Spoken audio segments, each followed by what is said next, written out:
As we move forward, I want to talk a little bit about your expectation and how the journey begins. We'll talk about it by individual ages first. When first your kids want to play sports, or you want them to play sports, I think it's important to look at this number one goal. When they're kindergarten through second grade, there's only one thing you want them to do, and that's fall in love with playing. I can remember when my daughter, she was about 5 years old, and my wife played softball, and I played basketball, and there's always sports around. She always had a ball, but it's her first time to really go out there and experience sports at all. We realized that, you know what, she's a good little athlete. She was small, but she could run around and she could understand it. So we put her in a little soccer program, and we said, all we want to do, and listen to the lady talk about it, is just make sure she has fun. So we did is make sure her first goal, kindergarten through second grade, and getting after it was just have fun, fall in love with playing sport. We felt that if she had a negative experience or went through it and we were so worried about wins and losses, or was she scoring goals or was she not, that it really could damage her growth. So we focused. Number one rule, kindergarten through second grade, is just let them fall in love and let them have fun. On the sideline, cheer them up, high five them, belly bumping, whatever you got to do to make sure they're having fun. Next would be third through fifth grades.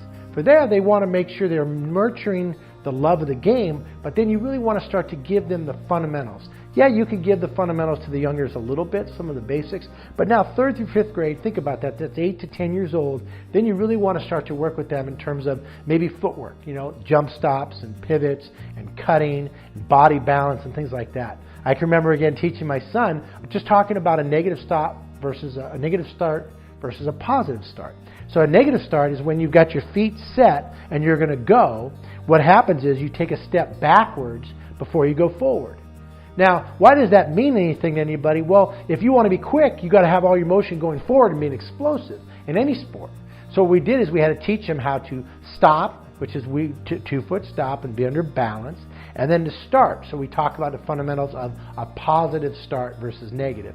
And it's very simple. If you look here, you'll see if I step backwards before I go, that's a negative. Where if it's positive, I just explode forward. And that's what we want to work with. And that goes for all the basics fundamentals. Remember, at 8 to 10 years old, they're just starting to get upper body strength. So they're starting to be able to do some things that they couldn't do when they're younger. So we start off with fall in love with the sport. Next up is to make sure that they're continuing to fall in love with it, but now they're getting some basic fundamentals. Now we get to grades 6 through 8. So that's about 11 to 13-year-olds. So now all of a sudden it's like, okay, what are we going to do with this? Now we continue to pound those fundamentals and basics. They need to have good fundamental stances. They got to be able to play the game. But now it's time to learn to compete. Okay? So now they're 11 years old. Cognitively, they can start to understand more about wins and losses.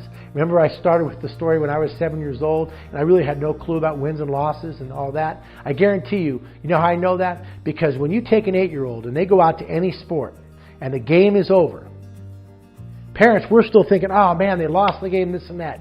You know what the kids are doing? They're looking around going, where's the snack bar? And as soon as they get that hot dog, or as soon as they get that candy bar, the loss or win is over. Most kids, that's how they are. So as they start to think this process through, now it's your job to teach them. We've been working on the love of the game. We were working on the fundamentals as they progress. And now we really want to make sure now we learn about how to compete. And we learn, okay, now you're a 6th grader. Now you're a 7th grader. Now you're an 8th grader. What does that mean? How do we deal with competition? We talked about it's very important that they understand how to compete, how to lose and how to win with dignity, how to shake the hand of the person that just kicked your butt, knowing that I'm going to come back and have a chance to compete next time. And that's very important for them. Now when they get to high school, really that's about competition. Usually under 8th grade and down, you're going to find a league that your child can play in somewhere. Recreation ball, open leagues, school leagues, Catholic youth organizations. Somewhere there's going to be a place for your child to play. Once they get to high school level, now guess what? They fully have to make the team. They probably have to go through tryouts. Now again, that's not to say they didn't have to go through tryouts when they're younger, but by the time they are basically 13, 14 years old and starting to play high school, they got to know how to compete. They got to know how to compete for their position. They got to know how to compete to make the team. So that's what you can help them through the journey. So high school now is really about competition and finding out, okay, do we funnel them down to where they're going to play one sport or two sports and find out, do they really have a chance to play college or not? Now, I do believe this. In America, there's a chance if your child is athletic, works hard, keeps their grades up, they have a chance to play college sports. Now, maybe not some of the elites, and maybe not Division I, but there is a chance to play sports. The way I say that is there's so many schools. So they might play at a junior college somewhere, or they might be able to go play at a continuing education school somewhere if they really want to play. But again, this process, so you understand what should we be focusing on. Now, the high school coach is going to dictate what's going to happen there. So when they get to high school, my recommendation, particularly if I have a gifted athlete or someone who really wants to do it, even though you're trying out for the freshman team or the JV team at the beginning, is find out, go to the top. Find out from the varsity coach and say, okay, my son would like at some point to have a chance to play high school varsity basketball or baseball or football or soccer or wherever they're going. Go to the highest education level and say, what do they need to know? What do they need to do to have the opportunity to do that? Well, by doing that, you're going to find out, and they're going to say, hey, you know what? Let's get him in our summer program. Let's get him involved in our spring training program. Let's get him involved here, and they'll help place you. But you want to get on their radar. Once you get to high school, you want to let the coach know, I want to play for you.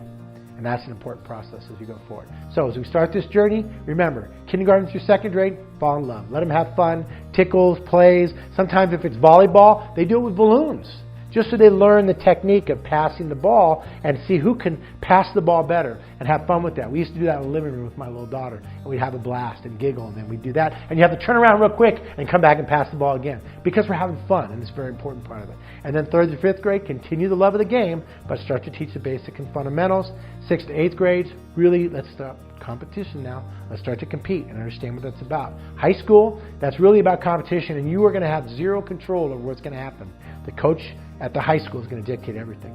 That doesn't mean that you're always going to necessarily agree with them, but again, we go back to it. Get like-minded, understand what the coach is looking for, and give your child a chance to make the team or even do more and excel in their individual choices.